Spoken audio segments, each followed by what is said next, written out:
बिस्मिल्लाहिर्रहमानिर्रहीम, अस्सलाम वालेकुम। हुकूमत ख्वाबों में भी नहीं सोच सकती थी कि जिस तरह की लेवल प्लेइंग फील्ड जो वो मांग रहे थे कि जी बिल्कुल हमें ऐसा रास्ता मिले कि जहां पर कोई मुखालिफ, कोई तहरीक इंसाफ, कोई इमरान खान दूर दूर तक न नजर आए,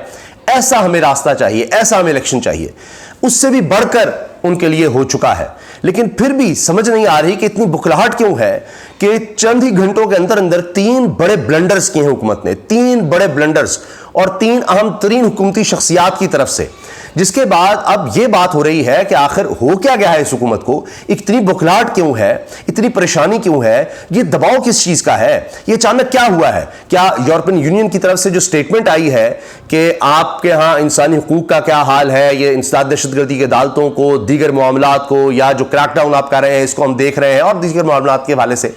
तो उसका प्रेशर है कि पता नहीं वो जो यूरोपियन यूनियन देख रही है जीएसपी प्लस स्टेटस हमारा खतरे में पड़ गया है। फिर जो आईएमएफ ने इमरान खान साहब से मुलाकात की है उसका प्रेशर आ गया है। फिर जो अब नजर आ रहा है इस वक्त मीडिया में तो ब्लैकआउट है, लेकिन सोशल मीडिया पर अब जो स्टैट्स सामने आ रहे हैं वो तो झूठ नहीं बोलते कि अब तो जो मेन स्ट्रीम मीडिया है उसकी जगह अब सिर्फ यह कि जी इमरान खान साहब का कोई चैनल है तो उसको लोग देखने लग गए हैं। ये सारा दबाव इस चीज का है कि इनको समझ नहीं आ रही अब क्या करें। कहीं तो ये कह रहे हैं कि हम इलेक्शंस में जा रहे हैं, अब जनाब 1 महीने तक हम इलेक्शंस की तरफ चले जाएंगे और अनाउंस कर दिए जाएंगे इलेक्शन, लेकिन जाहिर है कि अभी तक कोई चीज वाजे नहीं है, क्योंकि आइन के मुताबिक तो इन्होंने चलना नहीं है, इन्होंने तो चलना है अपनी मर्जी के मुताबिक, जहां इनको नजर आएगा कि अच्छा हमारे लिए कोई बेहतरी हो सकती है। और उस चक्कर में इन्होंने आइन का, कानून का बेड़ा गर्क किया और उसी में इतनी ज्यादा बेअमनी, बेचैनी, अदम इस्तेहकाम फैलाया कि मईशत का बेड़ा गर्क हो गया। अब ये तीन बड़े ब्लंडर्स क्या हैं कि जिसकी वजह से अब माफियों पर बात आ गई है, अब वजाहतों पर बात आ गई है। एक तो आपने देखा कि वीडियो बड़ी वायरल हुई है कि जी इरफान कादिर साहब जो हुकूमत का हिस्सा है और लीगल माइंड उनके साबिक अटॉर्नी जनरल है, अभी वज़ीर आज़म शहबाज शरीफ के मुशीर भी हैं, अब तलत हुसैन साहब के प्रोग्राम में बैठकर अजीबोगरीब उन्होंने बातें की हैं, जिससे वो जो अलकादिर ट्रस्ट जो कहा जा रहा है सबसे अहम जनाब केस बना दिया गया है जनाब नैब के हवाले से इमरान खान पर, उन्होंने उसका खुद ही बेड़ा गर्क कर दिया है। जब ये बात हुई कि जी वो पैसे तो सुप्रीम कोर्ट में है रकम सारी, तो इमरान खान कहते हैं कि मेरे पास तो एक धेला नहीं आया, तो करप्शन कहां से हो गई। जितने भी पैसे आए बाहर से, वो नेशनल क्राइम एजेंसी का मुआहदा हुआ मलिक रियाज के साथ, और वो जनाब मलिक रियाज को जुर्माना सुप्रीम कोर्ट कर चुकी थी क्योंकि उन्होंने कराची की जिस तरह से ज़मीन सारी ली थी और उसके बदले में उन्होंने ऐसे ही फजूल सी ज़मीन जो है वो दे दी सरकार को, और उसमें जनाब पीपल्स पार्टी की गवर्नमेंट है। तो अब वहां पर जो बहरिया टाउन के हवाले से सारा हुआ वो जुर्माना हुआ, उस जुर्माने में वो रकम सुप्रीम कोर्ट में आ गई। तो जब ये तलत साहब ने सवाल किया कि जी वो तो रकम सुप्रीम कोर्ट में तो आप ले लें, वो कहते हैं देखिए जी यही तो करप्शन है कि पाकिस्तान में तो नहीं आई, पाकिस्तान में तो नहीं आई रकम, पाकिस्तान नहीं, स्टेट बैंक में नहीं आई, लेकिन सुप्रीम कोर्ट में आई है, तो सुप्रीम कोर्ट कहां है। अब वो आए बाश है, हाँ अब आपने कहा है तो अब सुप्रीम कोर्ट को देखना चाहिए, यानी वो सारा बयान ही फारिग हो गया, बिल्कुल खत्म हो गया कि जी वो कहीं करप्शन हुई है। भाई बाहर से रकम आई, अब उसमें भी अगर पीछे जाते हैं तो बहुत ही दिलचस्प चीजें हैं। मैं मुख्तसर अर्ज कर देता हूं क्योंकि फिर मैंने दूसरे ब्लंडर पर मुख्तसर बात करनी है कि शहबाज शरीफ साहब ने जो कहा जी कि आर्मी चीफ पर कातलाना हमले की मुहिम है, साजिश है, मनसूबाबंदी है, वो कर ली की गई है और इस तरह की मुहिम चलाई गई है और इस पर हम बड़ा कुछ करेंगे। वो मुहिम कहाँ है, क्या है, वो सोशल मीडिया पर लोग ढूंढते फिर रहे हैं क्या हुआ है, फौज की तरफ से कोई बयान नहीं आया। तो ये क्या शहबाज शरीफ साहब को सूझी थी वज़ीर आज़म को कि उन्होंने इस पर जनाब ये कहा हम एक्शन ले लेंगे, ट्वीट भी कर दिया, ये कुछ तो कहां से उनको ये कहा गया, किस तरह हो गया, तो कुछ समझ नहीं आई। ये उन्होंने अजीबोगरीब ब्लंडर कर दिया, ऐसे ही काम फैला दिया, और उस पर हमने तफसील से पिछली वीडियो में बात की है। तीसरा ब्लंडर जिस पर हमने बात करनी है वो है हसन इकबाल साहब ने जो चीन पर खौफनाक इल्जाम लगा दिया, चीन पर अब उस पर माफिया मांगते फिर रहे हैं। असल टारगेट तो इमरान खान था, लेकिन उन्होंने चीन पर इतना खौफनाक इल्जाम लगा दिया जिस पर चीन की बड़ी सख्त पॉलिसी है, बड़ी सख्त पॉलिसी है चीन की। अब जनाब वो चीन से मदद भी मांगते हैं, अब वो हाथ जोड़ रहे हैं कि जी मैंने ये नहीं कहा था, मेरा मतलब ये नहीं था, वो नहीं था। इस तीसरे ब्लंडर पर भी हम बात करें जिसमें उन्होंने कहा, हसन इकबाल साहब ने सलीम साहब के प्रोग्राम में वहां बैठकर जा रहे हैं, अब ये समझते हैं कि जनाब हम शहनशाह हैं, हम बादशाह हैं, जो मर्जी कहते रहे, कि जी 2018 के इलेक्शन में एस्टैब्लिशमेंट को कहा गया था कि जी तहरीक इंसाफ की मदद ना करें, उनको इख्तियार में ना लाएं, सीपीआई को नुकसान होता है, तसलसल चाहिए, नहीं हमें नून लीग चाहिए, नून लीग ही रहे आगे, ये चीन ने कहा। तो अब एस्टैब्लिशमेंट ने जवाब दिया, एहसन इकबाल साहब कह रहे हैं कि जी एस्टैब्लिशमेंट ने कहा जी CPAC को कुछ नहीं होगा, तो यानी एस्टैब्लिशमेंट बाज नहीं आई उस वक्त भी तहरीक इंसाफ की मदद करने से। तो अब एहसन इकबाल साहब ने जब ये कहा तो उसके बाद अब लोग दिखा रहे हैं कि जी चीन का तो रद्द-ए-अमल पहले ही आ चुका है कि ना तो CPAC रुका इमरान खान के आने से, कोरोना आया, दीगर मामला आए, लेकिन उस पर चीन के ऑफिशियल्स ने बारहा बात की है कि जी बिल्कुल इत्मीनान बख्श रहा, वो ठीक है, वो ये भी तफसील से कहते हैं जी सिक्योरिटी के इश्यूज रहे और सब। तो अब वो कह रहे हैं कि जी मेरा तो बयान यूं नहीं था, वो नहीं था, वो मकसद ये नहीं था, मकसद वो नहीं था, सियाको सबाक फलां, वो सबको पता लग गया क्या था, वो छप चुका है, उस पर भी आएंगे। तो ये 3 ब्लंडर्स हैं। एक इरफान कादिर साहब ने जो किया वो सारा जनाब पता लग गया, तो केस ही कुछ नहीं है। यूँ कहते हैं जी अलकादिर एक ट्रस्ट बनना, उसमें एक यूनिवर्सिटी बनी, उसमें इमरान खान का कोई फ़ायदा तो है नहीं। ये कहते हैं जी वो जो ज़मीन है वो चूँकि मलिक रियाज ने दी थी, मलिक रियाज ने इसलिए दी थी कि ये फ़ायदा दिया था, जो बाहर का पैसा, जो बाहर उनको जुर्माना हुआ था, वो सुप्रीम कोर्ट में चला गया। तो इमरान खान ने मलिक रियाज को ये फायदा दिया कि वो जुर्माना सुप्रीम कोर्ट में चला गया, इससे मलिक रियाज को फायदा हो गया और उसके बदले में वो जमीन ले ली जो ट्रस्ट में है, जिससे इमरान खान को उसको फायदा नहीं किया। अच्छा, अब इसमें अगर इस केस को खोलते हैं तो पहले तो आएगा कि जी मलिक रियाज साहब को वो जुर्माना क्या था, वो भी आप देख लीजिए, वो पीपल्स पार्टी गवर्नमेंट पर आता है कराची में। अब वो नेशनल क्राइम एजेंसी में जब आप खोलेंगे तो उसमें पता लगेगा कि इसके पीछे राज एक ये भी बनता है कि एक महल ही कहेंगे वो जनाब शरीफ खानदान से जो खरीदा नवाज शरीफ के बेटे से, मलिक रियाज साहब के बेटे ने, उस तक आएगा मामला और वो महंगे दामों खरीदा। फिर ये अब कहा जा रहा है कि वो रकम जो ये सारी एनसी वाली वो है वो बेचकर, आगे बेचकर वो ये यानी जुर्माना वगैरह हुआ, और वरना वो उधर होना था। वो मुआहदा है, कॉन्फिडेंशियल है, वो भी खोलना पड़ेगा। अगर आप इस सारे मामले खोलते हैं, फिर बरतानिया से रब्ता करना पड़ेगा और वहाँ फिर शरीफ खानदान पर जाएगा, एक रकम कहाँ से आई, किस तरह आई, जो पहले भी सीधे नहीं दे सके, कदरी खत ले आए, अब उनके लिए और मुसीबत बन जाएगी। तो ये एक मामला और ज़्यादा खुल जाएगा, ख़राब हो जाएगा इनके लिए, हुकूमत के लिए। इसलिए वो उस तरफ जाते ही नहीं, वो कादिर ट्रस्ट तक सिर्फ रहते हैं। लेकिन असल ये रकम आई कैसे, क्यों वहाँ से जुर्माना हुआ, नेशनल क्राइम एजेंसी बरतानिया ने क्यों जुर्माना किया, और फिर किस तरह से एग्रीमेंट हुआ कि जी वो जो जुर्माना है वो पाकिस्तान के पास आ जाए, सुप्रीम कोर्ट के पास आ जाए,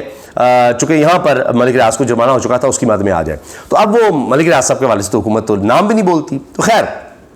एक तो ये सारा कि वो केस ही उन्होंने खुद ही सारा गिरा दिया, बता दिया, वो बयान ही उन्होंने ख़त्म हो गया, वो सारा फारिग। शहबाज शरीफ साहब वाला दूसरा ब्लंडर मैं आपको बता चुका हूँ, वो अब ढूंढ रहे हैं कि जी कौन सी मुहिम थी, कहाँ थी, फौज भी इस पर खामोश है, उसकी तरफ से तो बयान ही कोई नहीं आया। तो ये पता नहीं उन्होंने क्या एक कोहराम साहब बर्पा कर दिया मुल्क में। अब तीसरी बात जो एहसन इकबाल साहब वाली है, उसमें देखिए चीन इस मामले पे बड़ा हसास है कि हम तो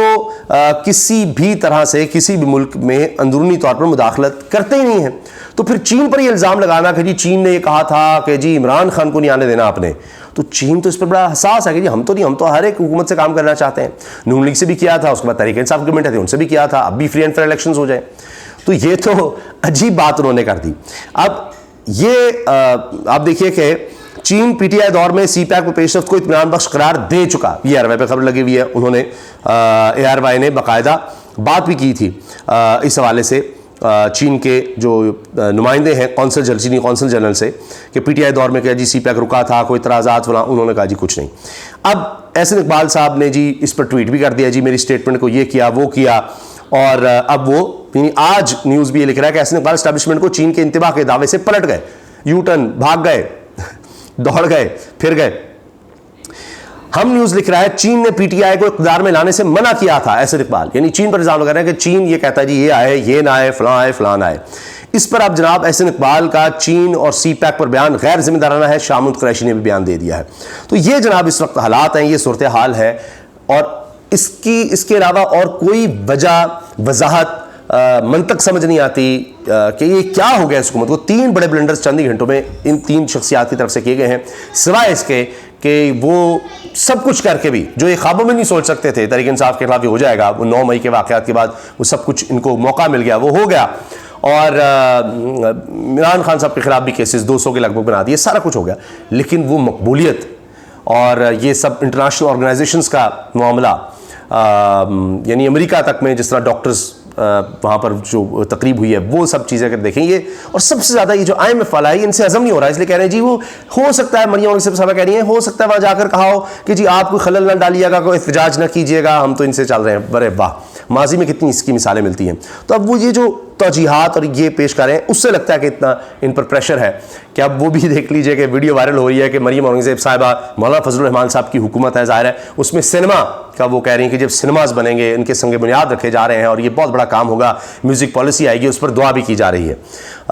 कि सिनेमा पाकिस्तान में फले फूले और म्यूज़िक और इस पर दुआ कर रही हैं। तो अब वो भी अब लोग अपनी अपनी बात करें कि फजलुर रहमान साहब की हुकूमत और उसमें जनाब ये होगा, तो ये भी उनको क्रेडिट देना चाहिए। बड़ा कुछ हो रहा है और वहाँ दुआ भी हो रही है, इस पर भी लोग कह रहे हैं कि जी ये किस तरह सिनेमा के वहाँ खड़े होकर क्या दुआएं हो रही हैं और क्या ये कर रहे हैं। तो वो कहते हैं ना कि बंदर के हाथ में अगर माचिस आप दे देंगे तो आग ही लगाएगा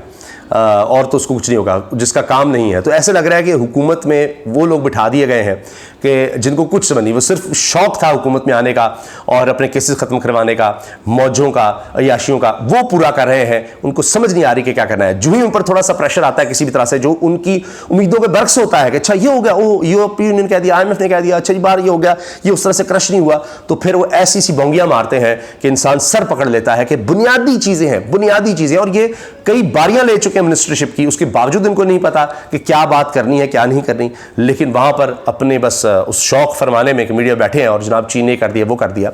तो हाँ, चीन ने ये ज़रूर कहा हाल ही में, और ये भी अनप्रेसिडेंटेड था, इसकी मिसाल नहीं मिलती। 1971 में जब पाकिस्तान दो लख्त हुआ, दो टुकड़े हुआ, उस दौर में कहा था चीन ने कि जी आप अपने लोगों में और जो इंतशार फैलाने वाले हैं दहशतगर्द, उनमें कुछ पहचान करें। और वो नहीं पाकिस्तान उस वक्त कर सका और पाकिस्तान दो टुकड़े हो गया, बांग्लादेश बन गया, मशरकी पाकिस्तान। और अब आकर हाल ही में पहली दफ़ा जो नए वज़ीर ख़ारजा हैं चीन के, वो आते हैं पाकिस्तान। बिलावल भुट्टो साहब साथ खड़े होते हैं, बिलावल भुट्टो का चेहरा ऐसे मुंह खुला रह जाता है जब चीन के वज़ीर ख़ारजा कहते हैं कि जनाब आप अपने मौशी मामलात हल करने से पहले ये करें कि आप तब हल होंगे जब आप सियासी मामलात, उन्होंने कहा आप पॉलिटिकल स्टेबिलिटी लेकर आएँ, सियासी मामलात को हल करें, सियासी इस्तेहकाम लेकर आएँ, ताकि हम, ये उनका जुमला है कोट अनकोट, कि जी आप सियासी इस्तेहकाम लेकर आएँ ताकि हम फिर मिलकर मईशत की बेहतरी की तरफ चल सकें। चीन और पाकिस्तान मिलकर हम आपकी मदद कर सकें, हम आपके साथ चल सकें कि हम मईशत को बेहतर करें। पहले पॉलिटिकल स्टेबिलिटी लेकर आए। ये चीन के वज़ीर ख़ारजा ने पाकिस्तान में खड़े होकर कहा। ये पाकिस्तान और चीन की तारीख में सिर्फ ये दूसरी दफ़ा लम्हा आया, इसलिए बिलावल हैरान हो गए कि ये चीन की पॉलिसी तो नहीं है कि दूसरे मुल्क को जाकर समझाया जाए, लेकिन हालात इस हुकूमत ने ऐसे पैदा कर दिए कि चीन को भी कहना पड़ा कि तुम तबाह हो रहे हो, हम कितनी तुम्हारी मदद करें, फिर तुम मांगने आ जाते हो। अब भी IMF को कह रहे हैं जी $8 अरब हम अरेंज कर लेंगे, $6 अरब हम पहले नहीं कर सके, $8 अरब करेंगे। उसमें भी चीन का सबसे बड़ा किरदार बता रहे हैं और उसी चीन पर इतने खौफनाक इल्जामात लगा रहे हैं इमरान खान की नफरत में कि उसने CPEC को रोक दिया, फलां कर दिया। तो लोग ये सवाल कर रहे हैं कि 1 साल आपको हो गया, आप बता दें CPEC के कितने मंसूबे आपने आगे बढ़ाए हैं, कितना प्रोजेक्ट को आगे लेकर चले हैं, कौन से बंद मंसूबे थे जिन पर आपने कमाल झंडे गाड़ दिए हैं। बल्कि अब ये पूछा जा रहा है कि जो रकम CPEC के हवाले से वापस करनी थी उसका क्या हुआ है, कितने इन्वेस्टर्स आपसे खुश हैं और कितने नाराज़ हैं, उसकी भी ज़रा लिस्ट बता दीजिए। कितनी रकम CPEC के अंदर इन्वेस्टर्स की फंसी हुई है चीनी, जो ये कह रहे हैं। शहबाज राणा ने खबर दी कि चीन ने पहली दफ़ा ये सोचा है, उनके इन्वेस्टर्स ने, कि हम इंटरनेशनल कोर्ट में चले जाएं जो हमारी रकम यहाँ पर रुकी हुई है क्योंकि डॉलर्स की यहाँ पर कमी है। और उसी चीन पर आप इल्ज़ाम लगा रहे हैं कि वो पाकिस्तान में ये कहता है जी इलेक्शन में फ़लाँ को लाओ, फ़लाँ को ना लाओ। तो ये भी एक अजीब बात है। बहरहाल ये तो अब देखना पड़ेगा। चीन तो इस बारे में स्टेटमेंट पहले ही दे चुका है, लेकिन अगर कभी मौका आया तो फिर ये ना हो कि चीन मजबूर हो जाए, बता दे कि अच्छा वो कहाँ है, किसके साथ है। कि इनकी पॉलिसीज़ जो अब तक नजर आई हैं, जो कहते हैं जी हम अमेरिका के वेंटिलेटर्स पर हैं, वो कभी भी बंद कर सकता है, जिस पर ख्वाजा साद रफीक भी शर्मिंदा हो रहे थे कि हमारा वज़ीर दिफा जनाब ख्वाजा आसिफ क्या बातें कर रहा है। और अब आप ये देखिए कि दूसरी तरफ एक इमरान खान की पॉलिसी थी कि जहाँ पर CIA का सरबराह आता है और इमरान खान उनसे मिलते नहीं हैं, वो भी एक चार्जशीट थी उस दौर में इमरान खान के खिलाफ। तो फिर वो चीन भी किसी तरह देखेगा कि कौन सा बंदा जनाब कहाँ खड़ा होता है या किस तरह से खड़ा होता है। रशिया वाला मामला भी देखें, दीगर भी, तो ये फिर एक अलग डिबेट होगी। लेकिन बहरहाल ये ज़रूर है कि ब्लंडर्स पर ब्लंडर्स ये हुकूमत करती चली जा रही है और नज़र आ रहा है कि चक्कर ये है कि इन पर हल्का सा भी प्रेशर आया है, बुखलाहट ये है कि इनके प्लान्स फेल हो रहे हैं और ये इस तरह की अब ये बोंगियाँ मार रहे हैं, बड़े बड़े ब्लंडर्स ये कर रहे हैं। अल्लाह हाफ़िज़।